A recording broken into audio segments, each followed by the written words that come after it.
started. High def with the professional. Greasy Says. Greasy Says. Greasy Says. Does anybody out here know just what the fuck Greasy said? Greasy Says. Greasy Says. Does anybody out here know what the fuck Greasy said? Greasy Says. Greasy Says. Does anybody out here know just what the fuck Greasy said? What up, people? And welcome back to Greasy Says. It's my show about being a brown game developer for 15 years. All the trials and tribulations. All the contracts and stipulations. And we're here to talk about the gaming industry, make fun of the gaming industry, have a little bit of fun, kick it. Thank you to everyone who's been listening. I know a lot of people tuned in the beginning and it kind of fell down and some people are catching up. I get it. People are busy. People now getting their little vaccine and shit. So people starting to go out and drink and smoke and blaze and fuck and do all the things that they wanted to do for the last year. Live your life. But be safe. Don't be a jackass.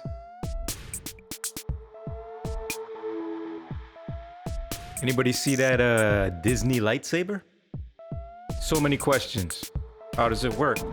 How long is it? Does it have a lithium-ion rechargeable battery? When will it break?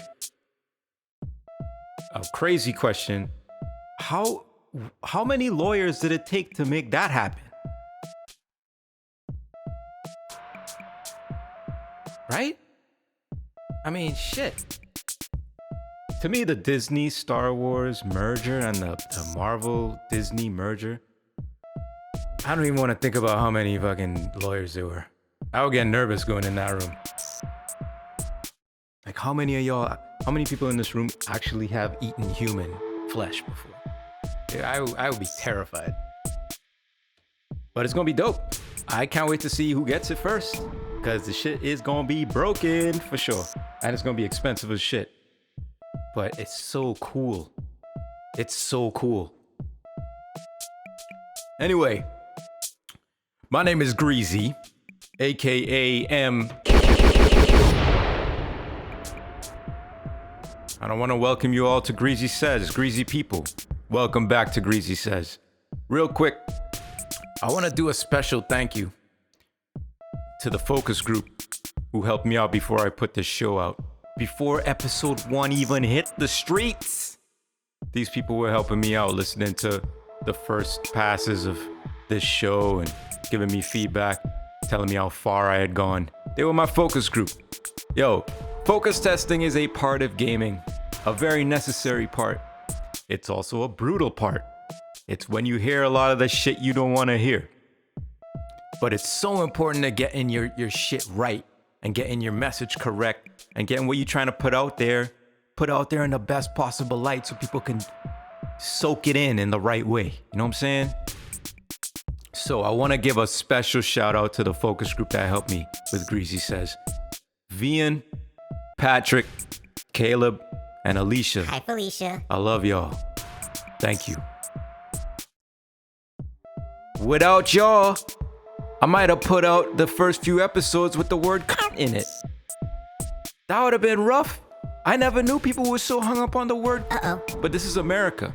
It's not like where I come from or like in Europe where is like not even that big of a deal. Pussy's worse than in some places, but not here. So that was one thing that the focus group helped me narrow in on was, yo, you can't, it's okay in some circles. We get you. We know you. You cool with us. But some people might be mad offended by that word. I think even people who use that word told me, hey, you might not want to use that word. Also, want to shout out my bro, who was kind of a focus tester too, who was like, yo, you are gonna get canceled for that Leah, you want to have sex with Leah from Stardew Valley or whatever. Even though it was a joke, he was like, you're gonna get fucking canceled. I still did it because enough people told me the other way, like it wasn't that bad. Even ladies told me it wasn't that bad. Even queer folk told me it wasn't that bad. So I was like, okay, let me weigh my options. Let me weigh my focused test data and make a move. So I still put that out, but I still want to shout him out. Thank you, bro. Funny thing is my cousin came later and he was like, yo, that thing about which character you want to have sex with, that shit was weird. So you were kind of right. You get to say I told you so. I told you so. I told you so. I told you so, you dumb bitch. I told you so. Does anybody out there know what the fuck Greasy said? All right, let's kick this show off, yo.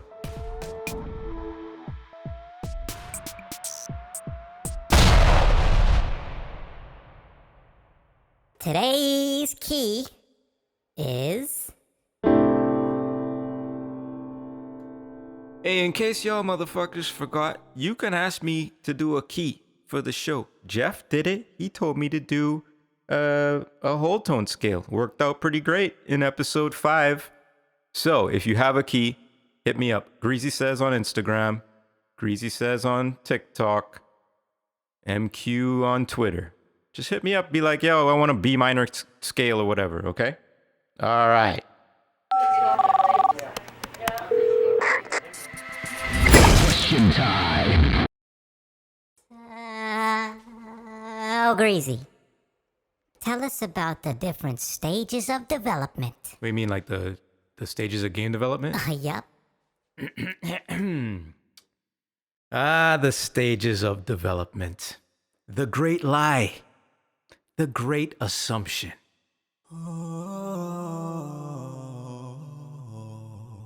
I'm sure that each game development studio calls each stage of development something different. Maybe some studios have many stages, depending on what types of games they make. Since post-launch is its own animal, on most games these days with your games as service is malarkey. There's a huge difference between making Mario Odyssey and making Outriders or Overwatch. But if I had to simplify it, I'd probably break the stages of game development into 3 thoughts. 1, we gotta build some shit. 2, we building some shit. 3, we built the shit, now what? Some call it pre-production, production, and post-production.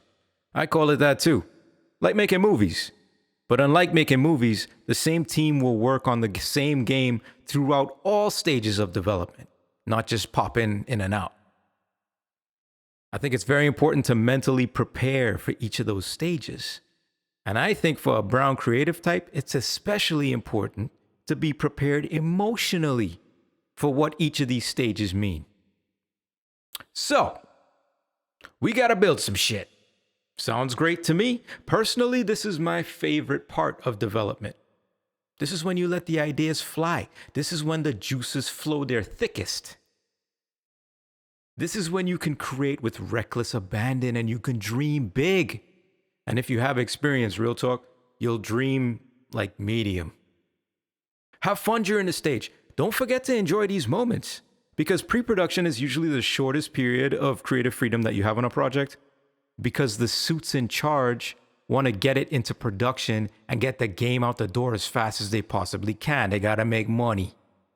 It's also why huge companies crank out sequels. Less production, less new ideas, easier to clone, easier to make money. Tell a coder to relax during pre-production. It's really fun to fuck with them like that. Tell them like, come on, when they start bitching about pipe wrenches and overflow valves and shit. Let them shake their heads and bide their time. They'll be in control soon, and harsh realities are just on the horizon. Fucking ride that pony, because it isn't getting any younger. As a creative person, pre-production is where you fill up your bar to deploy during production.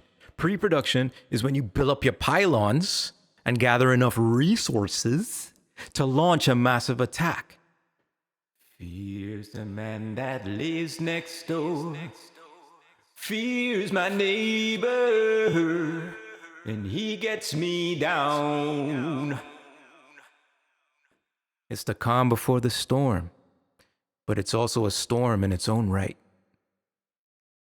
Okay, now we're building some shit. You are under control of the producers. You will adhere to the schedule. Your grand ideas will be subject to editing. The great editing has begun. Despair. Despair. Despair. No, for real. When production starts, it's time to switch your thinking. Once your lofty creative goals hit a harsh and honest schedule, shit gets real. A team can only get so much work done in a given time. So get ready to let some things go and get ready to pick what things really matter to you. Take your wins as they come and let your L's go. It'll keep you sane. Production can feel like a huge bummer if you don't mentally prepare yourself. Mentally, you should be in famine mode. Every little crumb you get towards your initial idea is a battle won. Live in the battles. Live in the now. Let go of emotion. This is also a good time to make sure that your extracurriculars are in order. What do I mean by extracurriculars? What you got going on outside of the project, outside of the game. What are you looking forward to at the end of a day or on the weekend? Make sure you're eating well, working out, doing that fucking mayonnaise yoga. It's going to be easier to take losses, sit through long-ass sprint planning meetings, and listening to fucking producers and coders drone on every day if you have other shit going on in your life. When times are stressful and demands are high, your side hustle and your extracurriculars have to be kicking on full blast. You gotta take care of yourself. Okay, we built this shit. Now what? Post-production can sometimes feel like an existential crisis. It can also be a time when you finally realize how much you've let yourself go during production. It's a moment of reckoning. This is usually when folks start looking for new gigs or start looking for which project they want to work on next. For some folks, it's the beginning of their damn job. Supporting a game post-launch is a shit ton of work and usually taxes people maybe even years past the game's release. If you ever worked on fucking DLC, you know what I'm talking about. A negative that I see happen during post-production is when all the bottom feeders come out. Post-production to some people is a license to bitch and a license to backstab. Usually, postmorts happen during post-production. And a postmort, if you've never been in one, is like a giant bitch session with no therapist in the room. Imagine going to Alcoholics Anonymous with no leader in the room. Yeah, that's what postmort feels like. Everything that went wrong with the game, every person that you crossed, every slight that you felt gets bottled up inside during all of production, and then like Mentos in a fucking Pepsi bottle, erupts from even the most mild-mannered individual. And if reviews are on the table, shit, brace yourself. I've seen people who were chummy at the beginning of production turn on each other when post-production and review time comes around. So my advice to all the brown people out there who are making games, listen up, brown people, be extra nice to people leading up and during post-production. This is the rule. Be helpful and be seen. I know it sounds ridiculous, right? But unfortunately, when people are exhausted and frustrated, they revert to socioeconomic norms, which means they will quicker focus their ire on black and brown folks on a team. We may be just as exhausted as they are, but our exhaustion can be interpreted as a bad attitude. So stay ahead of that shit. Same goes for the ladies, unfortunately. All of a sudden, you are quote unquote emotional and shit. So keep smiling, keep being nice and shit. Be a pillar of the community, if you will. And make sure it's seen. No private pick-me-ups and shit. Now that you've built the shit and you've been through all the stages, you get to do it all over again. Starting with my favorite, pre-production. And the wheel turns. On and on and on and on and on and on. Hopefully I've given you enough here to emotionally prepare yourself for each stage of development. If you have tips and tricks for coping, let me know, because I could always stand to learn some new ones, for real. Reflection. Yeah, the stages of development, stages of production, whatever you want to call it. I'll tell you one thing about it, real talk. Completely fucking inaccurate. Somebody say they in pre-production or production or post-production. You'd think like, okay, yeah, you know, you can't do any production tasks in post-production. You're supposed to be done. Oh, you can't do any production tasks in pre-production because you ain't started yet. You know, you're still getting your ideas together. Bullshit. Call bullshit on that. I have never worked on any game where the production schedule has been, you know, strictly adhered to. It's just not possible, man. The shit is alive. A game is alive. A creative endeavor is alive. It's constantly changing. You can't try to put that shit in a box, motherfucker. You crazy? Producers are always trying to put shit in a box because that's their job. But it's impossible to put a creative thing in a box. Well, I guess when it's done, it's in a box. Yeah. I can't tell you. So, if you don't know, at the end of a game, there's an alpha and a beta process. Alpha usually means you're trying to fix as many bugs as possible. QA should be king. No new features. Just, you know, fix the shit that's broken and the shit you already made during production, right? And then there's beta, which is like really nobody touches this thing. We're fixing major bugs only. We're trying to get this thing out the door. Question to all the developers out there, if you're out there and you're listening, anytime have you ever fucking been through alpha or beta where you weren't adding production shit? Was there ever a time in alpha, like you've never experienced someone coming up to you in alpha and being like, hey, can you just change all the colors on this jacket? Or, hey, we got this new partner. Can you put a fucking Monster Energy drink into the hands of the people in the background or some shit like that? Or, fucking Zimmerman came in with a new violin piece. Can you throw that in there somewhere? There are people disrespect alpha so fucking hard. Like, I'm surprised QA doesn't come in like blasting on you motherfuckers, like stressed out, because they trying to test a game that's supposed to be done and you come in and you sneaking in a bunch of extra shit under the table. Unacceptable. They must feel like TSA, you know, just like not smiling at nobody. Like, yeah, just give me a fucking ID. All right, keep it moving, Do not hold up the line. Put your shoes in the fucking bin. Don't hold up the line. Don't even start with me, ma'am. Karen, don't even fucking start with me today. You know what I mean? Like, I mean, alpha should be the time that QA is getting militant. But people are always sneaking shit in alpha. Always. Never fails. Never fucking fails. But you know what? Let me take a stance of mercy and talk about focus testing, because I talked about that in the beginning because my focus group helped me out so much.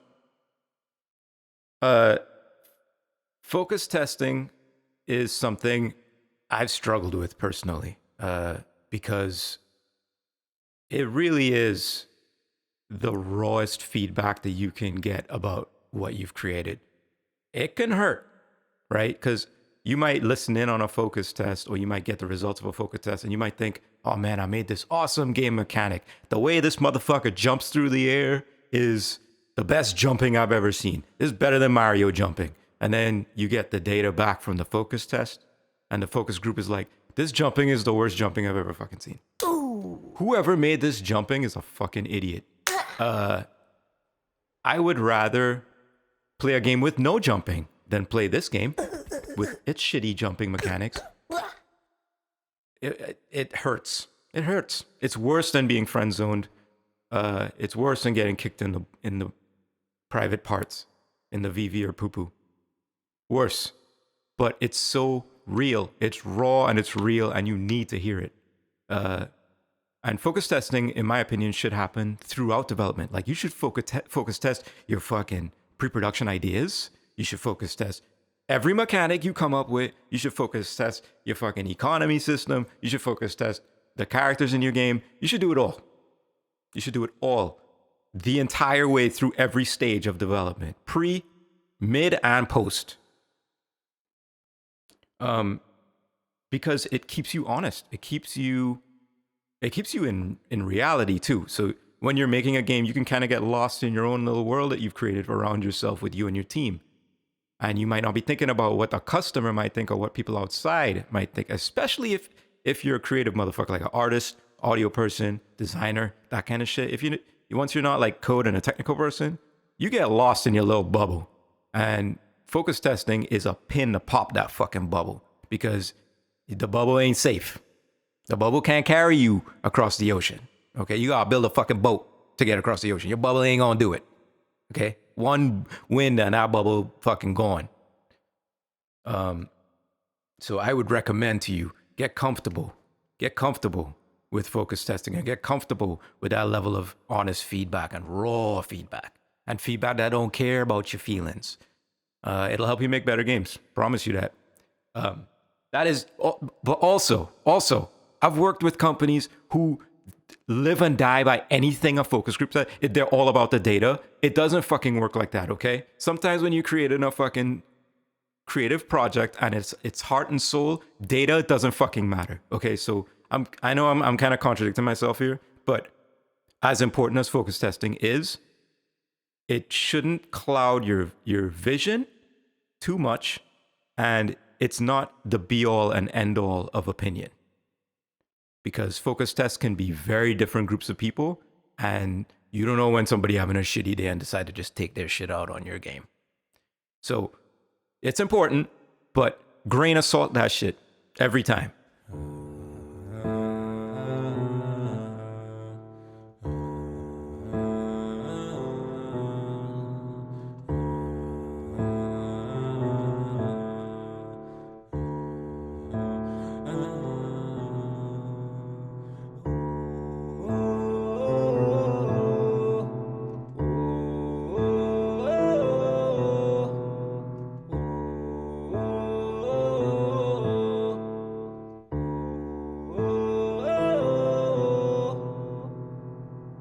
You know, it makes me think, speaking of post-production and stages of production and shit like that, how about all this shit that's been going on with CD Projekt Red? Creators of hits such as The Witcher and semi-flops that may or may not recover, like Cyberpunk 2077. You know, I talked about the jackasses out in the public sending death threats to these people back in like episode 2 or some shit. And a bunch of people left. So, you know, bless the designer who stood up and was like, fuck you guys, fucking assholes, don't threaten us. But like, mad people are leaving that company. And then recently, my wife tells me, check this fucking article out. And then, what's his name? Andriy Tomnov-Doskovsky, Chivik, left. If you ask me, probably got let go. Or like, you know, what do you call that shit in the army? Where they like fire you, but an honorable discharge. This motherfucker got an honorable discharge. He left the company after a bunch of employees was like, this guy's a piece of shit. He's a bully. He's an asshole. And we don't like working with him. We feel threatened and we're not having a good time and it's not fun. Imagine what the postmort for fucking Cyberpunk 2027. Slow down, man. Slow down. Imagine what the postmort for Cyberpunk 2077 was like. It must have been like people wrote Bibles, like long ass, you know, theses on for this postmort, because the developers must have been treated like shit. Their stages of development must have been all over the place. They must have been in pre-pro, then back in production, then back in pre-pro, and then we got post-production, this other shit, and then back to production. Who knows how long alpha was? Who knows how long beta was? Probably too short, because production was way too long, because they overscoped their game. But I think it's good that people stepped up and was like, this dude is a dick. Why do we have to work with this guy? Just because he's the director of the Witcher 3 series? Yeah, okay, you're cool and all, but like, you're making it a horrible place to work. You make incredible games, but why you had to be such a, you know, you know what I mean? So I mean, I feel bad for that guy that he had to leave. He probably is paid, so he's probably gonna be all right. And he's gonna do a little soul searching. It seems like he wants to. What do you say? Tomaskovic said, "I'm going to continue working on myself. Changing behavior is a long and arduous process, but I'm not giving up, and I hope to change." You know, that's he's stepping away with some grace. But I kind of also understand why game developer, like high level creative directors and stuff like that, become such huge dicks. Because you work on these games long enough, especially if you put your heart into a series like he probably has for The Witcher. Anybody gets in your way, you're going to destroy them after a certain amount of time because you're tired of the bullshit. So I could see why he's such a prick. They have like a few pricks like that in the industry. High level creative people who are just impossible to work with. But you also don't have to put up with their shit. Remember, tell that motherfucker to fuck off. Tell that motherfucker to fuck off. Tell that motherfucker to fuck off. Tell that motherfucker to... We got some listener submissions. Some people wrote in about certain episodes. And I'm just going to read some of the comments because they're awesome. Back on episode 4, I talked about working from home and how it's like the future and it should be the future. And it's a bunch of bullshit to go into an office. And a listener wrote in and said, also, I will never go back to an office. I can't.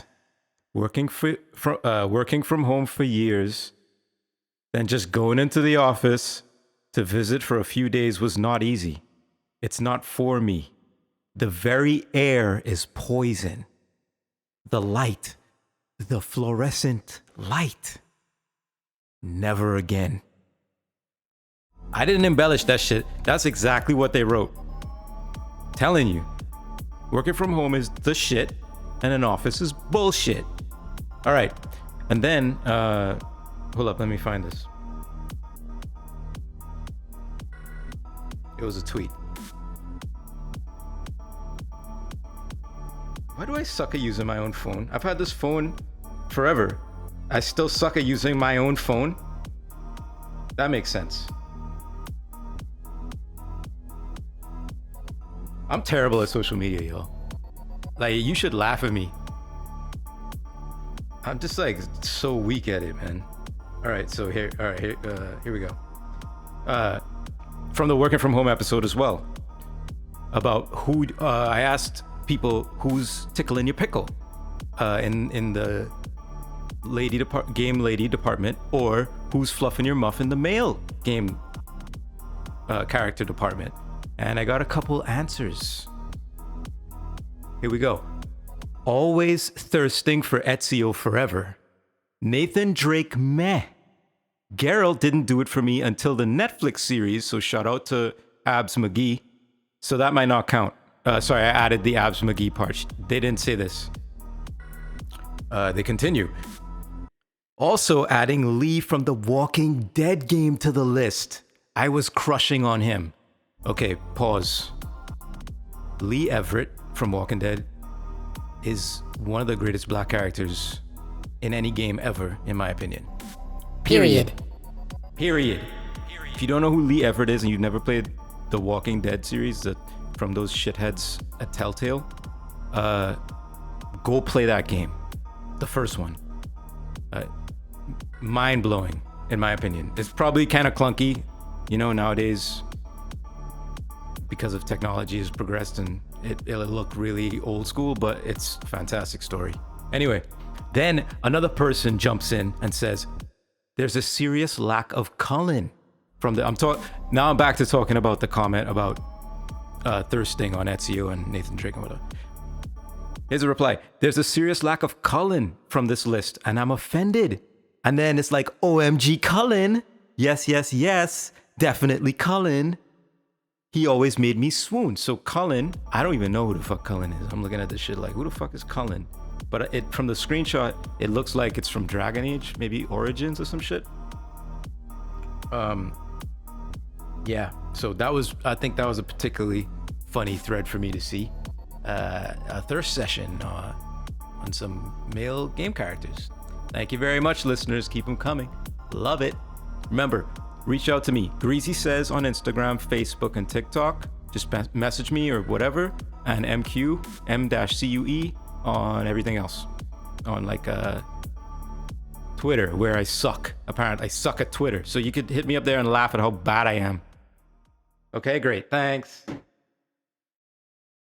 Before we go, we always got to make a little bit of time for some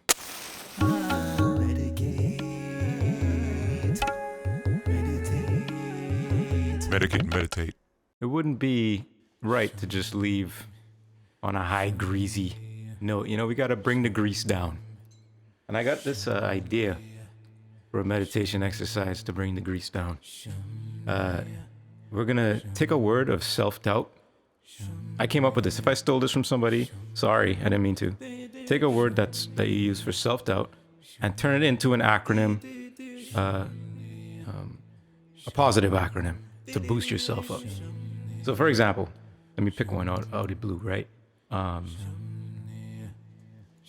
Fool. Like, you might think to yourself that one of those, when the demons start coming up, when the hater within starts bubbling, you might think to yourself, man, I'm a fool. But you could turn that around into, I am a fucking over oscillating luxury. That makes absolutely no sense. Let's try harder. You're a fool. I am free of obsolete lessons. Does that make sense? We could do better. I'm a fool. Fear of only losing? Damn, I'm bad at this. I'm a fool. I'm a functional, organized, open leader. Boom. Boom. We turned fool, a negative connotation, a negative thought, into a positive acronym. What was it? Fool. Fuck, I already forgot what it was. But we did the exercise. That's what's important.